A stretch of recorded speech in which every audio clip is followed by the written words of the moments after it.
Ini soalan saya terima dari Facebook ya. Soalnya berbunyi begini. Hai Tuan, selamat petang. Boleh ke tanya pendapat Tuan? Nanti free Tuan reply. Saya dan suami baru ini ada tengok projek X di Bangi. Projek tu okey, bagi sikit detail lah. Kondo ketarik dengan package. Kalau beli rumah saya setuju akan sign agreement dengan anak syarikat mereka untuk disewakan kepada penyewa. Ada penyewa penyewa dah dapat, penyewa dia student, banyak student. Baru ni lalu wall saya tentang perkongsian mengenai taktik developer yang lakukan untuk penjualan rumah. Teknik tu sama je macam developer yang beritahu kami. Sekarang saya betul-betul risau. Dan kalau betul terjadi macam tu, saya nak tarik diri dari beli kondo tu. Kami tak nak tanggung risiko yang nanti tiba-tiba tenant tak ada, atau sebenarnya tak wujud pun tenant tu. Sekarang dokumen kami tengah ada kat bank Muamalat. Saya berharap sangat loan itu reject, so saya akan dapat balik duit booking saya. Thank you Tuan Seri luangkan masa untuk baca. Thank you atas perkongsian Tuan di YouTube yang telah buka mata saya untuk selidik betul-betul tentang janji yang developer beri kepada bakal pembeli. Okey, terima kasih ya. Ni saya takkan bagi tahu nama lah. Jadi kalau dapat mesej macam ni, ini sebenarnya adalah berkenaan dengan video yang saya buat tentang berita yang tentang pemaju tersebut telah akibatkan kerugian kepada 23 orang pembeli ya, di mana pemaju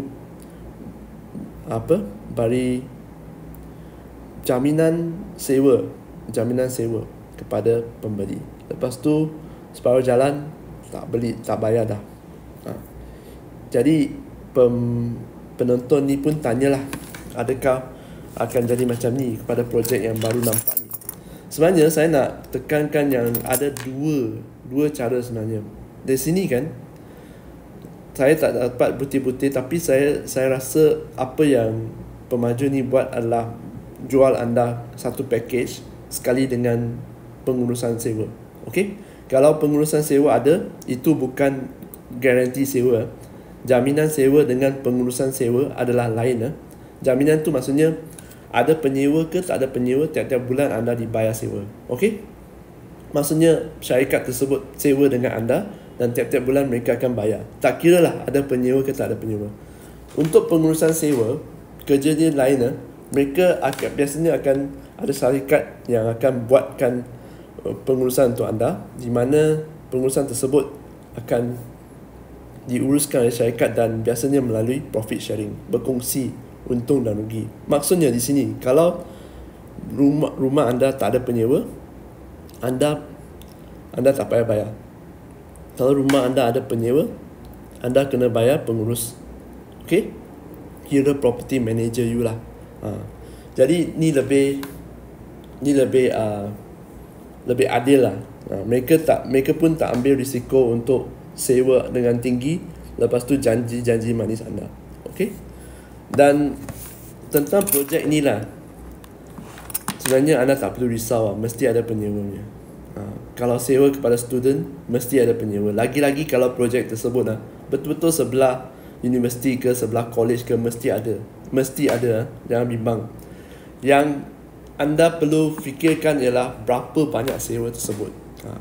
Kalau sewa tu rasa macam terlalu tinggi dan penyewa kat sana, anda tengok profil penyewa kan, tak ramai yang boleh sewa begitu tinggi, anda kurangkan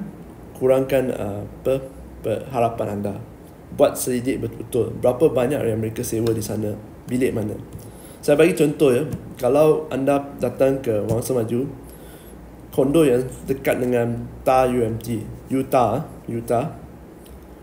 Utah is di Kampar, TAR College di Setapak, mesti full punya, mesti penuh dengan student dan mesti ada penyewa kerana betul-betul sebelah universiti. Dan mereka juga sewa tempat landed, sebab bukan semua student dapat tinggal di dalam kondo kan. Jadi mereka ada yang sewa landed. Okey? Untuk kerisauan anda yang anda nak loan to reject, kalau anda dah buat selidik dan kaji selidik semua ni, kalau puan dah semua kaji selidik semua dah buat, dan puan rasa tak nak ambil risiko macam ni, puan tak perlu pun tunggu bank reject. Okay, mereka dah approve, puan tak perlu sign, puan ada hak tak teruskan. Okay, ya saya tahu deposit tu memang burn, tapi kalau saya sarankan anda just burn the deposit dan move on saja. Okay, jangan sebab deposit yang nak dapat balik tu berapa saja, anda pergi sign 35 tahun punya loan. Tolong jangan ya. Bakar, burn deposit tak apa. Dah approve, jangan sign. Kalau rasa betul-betul tak selesa, tak bersedia, tolong jangan proceed. Okay, semoga ini membantu dan kita jumpa lagi di video akan datang. Bye.